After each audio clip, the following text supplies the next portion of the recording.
नमस्कार। तो चलिए पढ़ते हैं कुछ और केमिकल रिएक्शंस के टाइप्स इस लेक्चर में।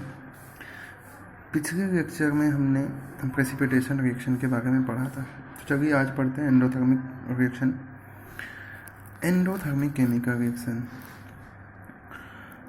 एंडो का मतलब होता है एब्जॉर्ब होना, अवशोषित होना, यानी कि जिसके बिना केमिकल रिएक्शन नहीं हो सकती।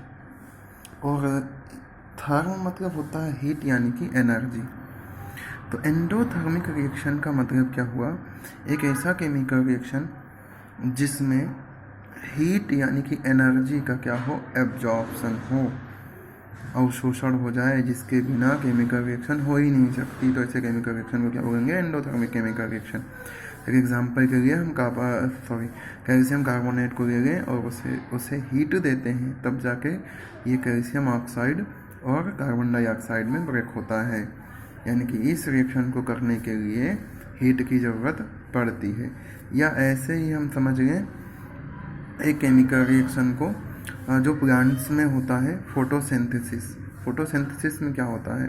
जो प्लांट्स होते हैं वो वाटर लेते हैं अर्थ से, उनकी रूट्स की हेल्प से, और एटमॉस्फेयर से वो कार्बन डाइऑक्साइड लेते हैं। उनके लीव्स में क्या कहते हैं? क्लोरोफिल रहते हैं, और इससे वो अपना फूड यानी कि ग्लूकोज बनाते हैं। लेकिन इस पूरी रिएक्शन को कंप्लीट करने के लिए उन्हें एक हीट सोर्स के लिए, एनर्जी सोर्स के लिए ज़रूरत पड़ती है। किसकी? सनलाइट की। विदाउट इस एनर्जी सोर्स के वो अपनी रिएक्शन को कंप्लीट नहीं कर सकते हैं। तो एंडोथर्मिक केमिकल रिएक्शन क्या है? एक ऐसी केमिकल रिएक्शन है जिसमें हीट एब्जॉर्ब हो जाती है, तब जाके केमिकल रिएक्शन होता है। सेम इसका जस्ट अपोजिट है एक्सोथर्मिक केमिकल रिएक्शन। एक्सो मतलब होता है रिलीज होना, थर्मो मतलब हीट यानी कि एनर्जी। तो ऐसा केमिकल रिएक्शन जिसमें हीट एनर्जी रिलीज होती है, जिसमें एनर्जी रिलीज होगी, निकलेगी, ऐसे केमिकल रिएक्शन को क्या बोला जाता है? एक्सोथर्मिक रिएक्शन बोला जाता है। जैसे कि हम चूना ले लेते हैं, चूने को जब पानी में मिक्स करते हैं, पानी में डालते हैं, तो जिस भी कंटेनर में वो पानी और चूना रहता है वो बहुत ही ज़्यादा गर्म हो जाता है। गर्म इसलिए होता है क्योंकि उस रिएक्शन में हीट एनर्जी निकलती है। तो जिस भी केमिकल रिएक्शन में हीट एनर्जी निकलेगी वो क्या कहलाएगी?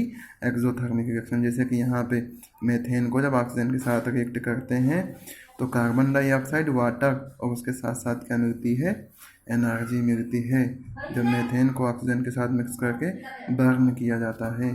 तो अगर केमिकल रिएक्शन में एनर्जी रिलीज हो गई है, केमिकल रिएक्शन में हीट एनर्जी या एनर्जी निकल रही है, तो ऐसे केमिकल रिएक्शन को क्या बोला जाएगा? एक्सोथर्मिक रिएक्शन बोला जाएगा।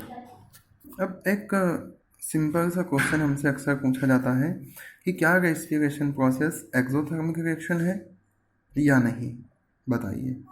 तो रेस्पिरेशन क्या है? रेस्पिरेशन एक स्लो प्रोसेस होता है जिसमें हमने जो भी फूड खाया है, कार्बोहाइड्रेट के फॉर्म में जो भी हम फूड खाते हैं, वो कन्वर्ट हो जाता है किसमें?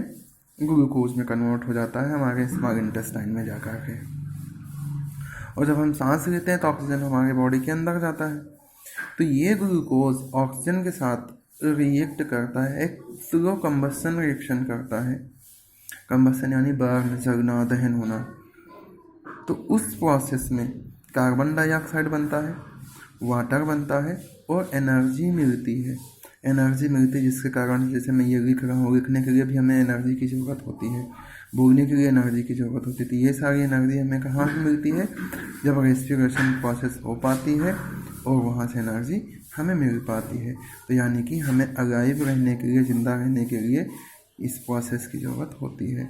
तो इस प्रोसेस में हम देखते हैं कि एनर्जी रिलीज हो रही है, एनर्जी निकल रही है, यानी कि ये कौन सी रिएक्शन कहलाएगी?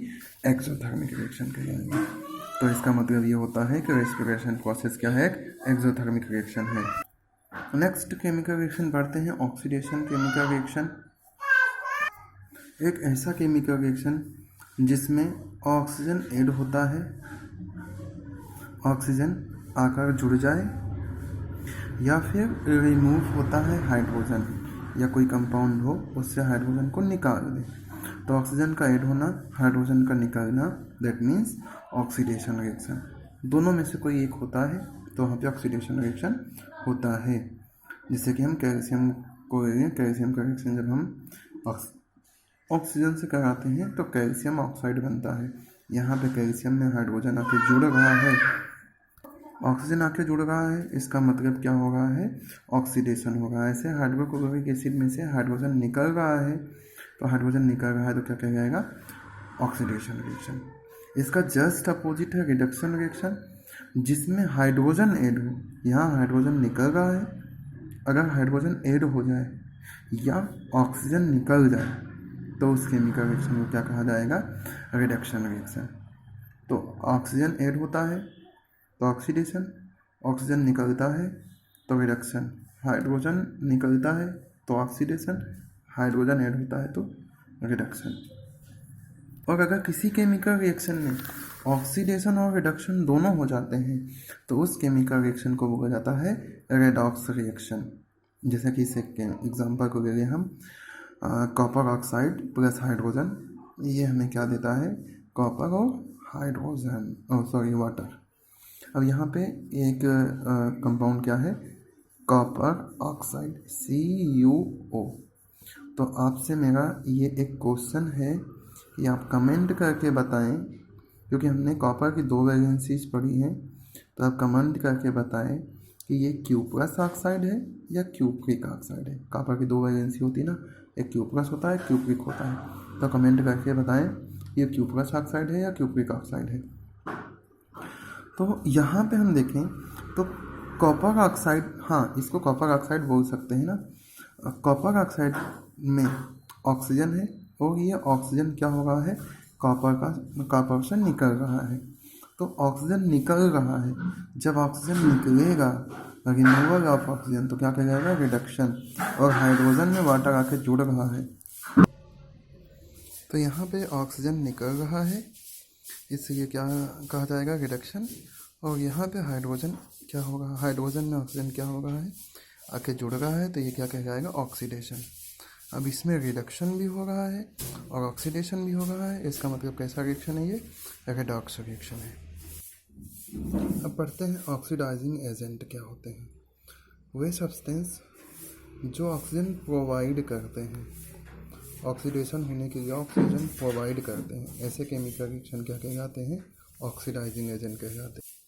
या हम यूँ कह सकते हैं, क्या कह सकते हैं कि वो कंपाउंड जिसका रिडक्शन होता है वो क्या कहलाता है, ऑक्सीडाइजिंग एजेंट कहलाता है। यानी कि जिसमें से हाइड्रोजन निकल जाता है वो कंपाउंड क्या कहलाता है, ऑक्सीडाइजिंग एजेंट कहलाता है। जैसे कि यहाँ से क्या हो रहा है, ऑक्सीजन कॉपर ऑक्साइड से निकल रहा है तो क्या कहलाएगा, ये कॉपर ऑक्साइड ऑक्सीडाइजिंग एजेंट कहलाएगा।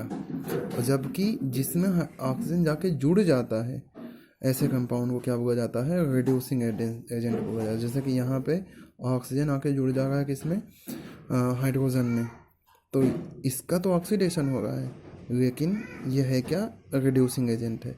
तो जिसमें ऑक्सीजन जुड़ेगा आकर के वो रिड्यूसिंग एजेंट, यानी कि जिसका ऑक्सीडेशन होगा वो रिड्यूसिंग एजेंट है, और जिसका रिडक्शन होगा वो ऑक्सीडाइजिंग एजेंट कहलाएगा।